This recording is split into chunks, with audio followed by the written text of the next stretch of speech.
Snoopy and the Great Mystery Club is a game in which you must enlist the help of a dog and a gang of white children to solve extremely obvious, low-stakes mysteries, and it's not called Scooby-Doo. Set in what appears to be a square kilometer of purgatory, Snoopy and the Great Mystery Club is the latest Peanuts video game, and as far as I'm aware, the only one you can play on your Nintendo Switch while undergoing several hours of intestinal distress you experienced after receiving food poisoning from Nurgle himself. Developed by French Canadians and published by the Big Rigs publisher, this game was predestined to be an insult to me as the world's most famous Peanuts video game content creator, and I have to report, in that sense, this game did not disappoint. From the minute I turned this on, I knew it was going to be a great video. Snoopy was never meant to be viewed from the front, and apparently Charlie Brown was not meant to be viewed from the side. Also, there is only one song. Forever. So sit down, buckle up, and don't watch this video in the presence of children, the elderly, or while operating heavy machinery. It's time to take this game out behind the woodshed and put it out of its misery. In Snoopy-Doo and the Grating Mystery Club, there are 4 separate mysteries you must solve, each one worse than the last. Failing to solve them runs the risk of absolutely nothing. You play as the main character of the Charlie Brown universe, Snoopy, as he leads the Great Mystery Club, an organization dedicated to solving lamer, more obvious mysteries than Encyclopedia Brown. When Snoopy, Charlie Brown, and Peppermint Patty team up to solve the case of the missing food left outside unattended around wild varmints, Peppermint Patty will form the Great Mystery Club and immediately put it to use for her own benefit the next day when she finds her football gear missing. She'll waste no time drafting Charlie Brown and Snoopy into walking all over town to interview every character to find it. But because there are no criminals in the Peanuts universe, none of these people know what happened to it. The only exception is Linus, who tells us to racially profile Franklin. Fuck you, Linus. Find traces of Franklin on the school's playground. What are traces of Franklin? What the fuck happened to him? But before we can ask anyone about anything in this world, we're forced to either find something they've lost or experience their proprietary minigame. Whether it's Peppermint Patty kicking a football, Charlie Brown pitching, Franklin drag racing, Schroeder laying down some sick beats, or Marcy making meth. Before you do anything, you're challenged to do one of these, and it's the same literally every time.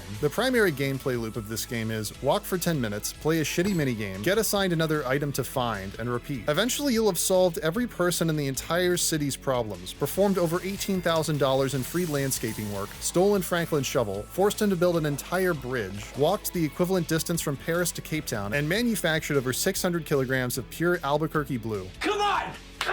It's basically a string of minigames wrapped around an extremely roundabout plot. It's like a Yakuza game, but without any of the whimsy or fun. You complete quests by turning them into Sally, who apparently already knows the solution to every mystery, but refuses to tell you until you guess which random pieces of trash you found were involved in the crime. Probably because she just wants you to put your prints on everything. In this instance, we learn Pigpen jacked Peppermint Patty's gear, presumably motivated by poverty, so we send him to prison. This is the only time there will be a Peanuts character responsible for the mystery. For the other chapters, we have such exciting culprits as faulty wiring, the wind, and nothing. Literally just nothing. These aren't Nancy Drew level mysteries. These aren't even Encyclopedia Brown level mysteries. These are fucking Paw Patrol mysteries. Hell, maybe even below that. At least Paw Patrol usually has some sort of resolution. This is just, oh yeah, the wind blew your kites into a tree, tough break. The Loch Ness Monster, that was just a log. We don't actually have the log to bring to you for like a reveal though. Sometimes they'll tease you with an incredible setup, like the chapter where Charlie Brown and Snoopy are working as ushers at the local theater, but all the kids run out screaming that the theater is haunted. That's some good shit. But then we're tasked with finding Violet's scissors she lost at the park. Find your own scissors. How the fuck did you even manage to lose them there? Everyone has lost absolutely everything they own. Patty, the theater manager, has managed to lose every single key to every single door in different locations. This has to be like the only town left in America where they still use leaded gasoline. Look at Schroeder's busted ass piano. How the fuck did dude even manage to do this? Then at the end of every chapter, Snoopy hallucinates a silhouette of the Red Baron and goes to chase him down and eat his farts. Where's the guns? Let me shoot this fucking bastard down. What, is it too violent? Is it too much to ask for some gameplay in this game? Snoopy and the Great Mystery Club is the best Peanuts game of the last 2 decades. That's because Peanuts video games just straight up don't exist, and the only good one ever made is Snoopy vs. the Red Baron. Snoopy's Town Tale does not count. But now that Sony's taken up full ownership of Peanuts, this could all change. We could conceivably see Snoopy teaming up with Spider-Man to fight the Red Baron and Green Goblin. My point is, it's not the French Canadians' fault this game is bad. It's nobody's fault. The problem is they made a game for 4-year-olds, and I'm a big boy who reads at a 4th grade level. Is it good? Fuck no. Am I gonna lose sleep over it? Absolutely fucking not. They seem to have just thought that nobody over the age of 10 would actually care about it, which is not an unreasonable thought. It's the equivalent of those movie tie-in games they don't make anymore because they all sucked, except for Over the Hedge. But us Peanuts fans are so starved for content that we'll play this steaming pile of crap in full twice and say, "Thank you, sir, can I have some more?" But Sony, if you've got someone watching this video, since I am the largest Peanuts gaming YouTuber, hear me out. Just make Night in the Woods. Same art style, same minigame based structure, same relative plot thought about the power of friendship and dynamite, but instead of a cat with dissociative identity disorder, the main character is this round-headed kid with clinical depression.